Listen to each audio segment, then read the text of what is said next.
estructuralismo surge en los años 40, tiene como mayor esplendor en los años 60 en Francia, con Ferdinand Saussure como impulsor. Él fue considerado padre de la lingüística estructural en el siglo XX. En sus estudios se basaron los estructuralistas para formar el nuevo modelo de análisis. El estructuralismo comienza a ver la literatura como un sistema de mecanismos internos claramente relacionados. No son mecanismos independientes, pero pueden ser analizados con independencia. Es como abrir un cuerpo humano. Se puede analizar cada órgano por separado, pero no puede funcionar si no es en relación con otro órgano. El estructuralismo se relaciona con otras disciplinas, con la antropología y la etnología, con Levi-Strauss, con Lacan en el psicoanálisis y, como ya dije, con Saussure en la lingüística. El estructuralismo considera la lingüística como modelo principal en la investigación de los fenómenos culturales. También es una afrenta premeditada contra el sentido común. Rechaza el significado obvio del relato y procura aislar ciertas estructuras profundas del cuento que no salen a la superficie. No hace caso al valor nominal del texto, sino que lo desplaza hacia una clase de objeto muy diferente. El estructuralismo tiene un enfoque metodológico inmediatista. ¿Qué quiere decir? Que considera la ciencia de la literatura que reside en el análisis de la estructura de la obra literaria. El que habla no es el autor, sino el lenguaje. El autor debe ser desplazado en beneficio de la escritura y del lector, que traslada el centro del pensamiento del sujeto al discurso. Tiene distintos fundamentos teóricos. Las obras literarias son sistemas autónomos de tendencia interna, no pueden ser estudiadas sin otras obras literarias.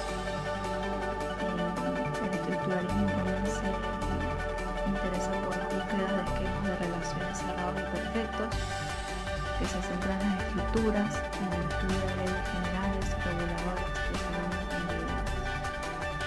Al estructuralismo no le interesa que el relato no pertenezca a la literatura, porque el método ve con absoluta indiferencia el valor cultural del sujeto. El método es analítico y no evaluador.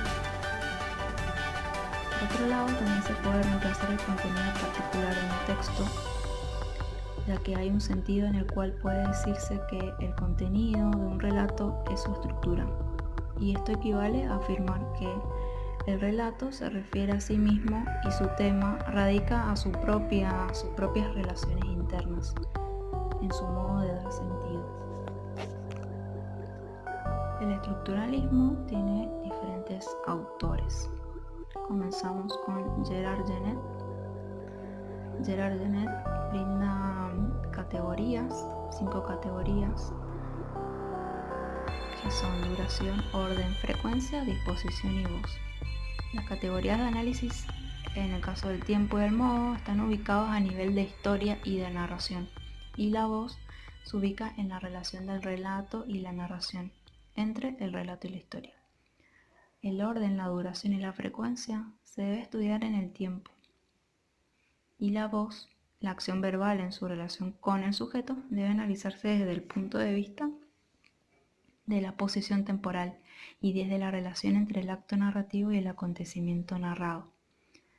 En este análisis se debe tener en cuenta también la presencia o ausencia del narrador en la historia que se está contando. Luego continuamos con Roland Barthes, que habla del autor. Roland Barthes escribe La muerte del autor, que habla de que la voz, el autor mismo y el origen de la escritura desaparecen cuando un hecho es relatado sin fines intransitivos. Quiere decir que la finalidad del lenguaje literario no es actuar directamente sobre lo real. Barthes considera en este sentido que el autor es un personaje del mundo moderno introducido en la sociedad tras la Edad Media. También brinda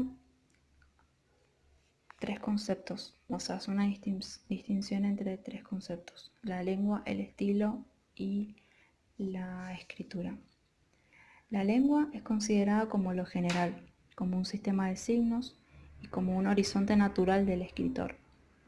El estilo es considerado como lo individual, son las imágenes, el léxico, la locución, que son producto del escritor.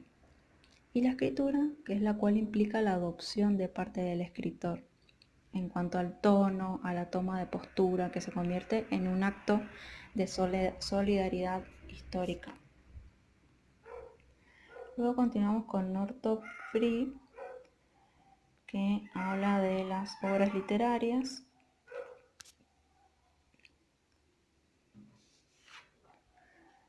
Norton Free consideró que las obras literarias están hechas con otras obras literarias, no con materiales externos al sistema literario.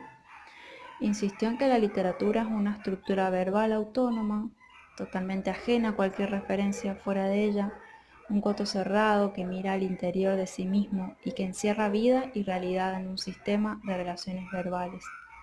Es una especie de sueño utópico colectivo que ha continuado a través de la historia, una expresión de esos anhelos humanos fundamentales que dieron origen a la civilización, pero que nunca se satisfacen dentro de ella. La ventaja de la teoría de Free radica en que conserva la literatura libre de la contaminación histórica, al estilo de la nueva crítica, y la considera como un reciclaje de desechos cerrados y ecológicos. También brinda una distinción de 4 categorías narrativas: la cómica, la romántica, la trágica y la irónica. La cómica, el héroe es igual al resto de nosotros, pero es inferior dentro de la sátira o la ironía. En la romántica se representa la superioridad en cuestión de grado. En la trágica, el héroe es superior en grado a otros, pero no a su ambiente. Y en la irónica pueden ser imitativas e irónicas. Luego continuamos con Prout, que brinda un análisis morfológico del cuento para estudios este análisis es para estudios de cuentos, generalmente maravillosos, de mitos y leyendas. Este es un aporte principal en el desarrollo del método de este análisis morfológico. Su método fue novedoso porque se apartó del análisis de tópicos para estudiar los cuentos a partir de las funciones de los personajes, basadas no solo en sus intenciones o motivos, sino en las acciones afectivas.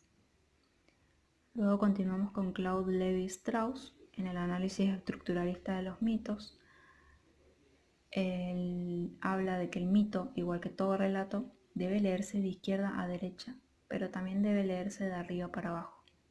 Para descubrir la estructura del mito es necesario formalizarlo en columnas a fin de identificar en ellas relaciones verticales, paradigmáticas, que son llamadas mitemas, que tienen una significación independiente de su sentido lingüístico. Las relaciones paradigmáticas fundamentales a identificar son las oposiciones, pero también hay paralelismos, progresiones, conjunciones, disyunciones, etc. Además, deben distinguirse en los mitos los planos en el relato mítico. El técnico-económico, el sociológico y el cosmológico son prioritarios.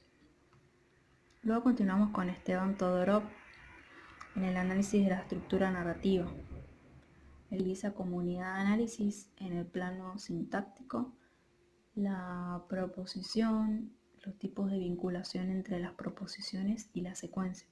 En el análisis de las proposiciones utiliza categorías primarias, que serían el nombre propio, el adjetivo, el verbo, y categorías secundarias, que serían la inversión, la comparación, el modo y la visión. También clasifica las vinculaciones en causales, temporales y espaciales, y las secuencias por encadenamiento, encajonamiento y alternación.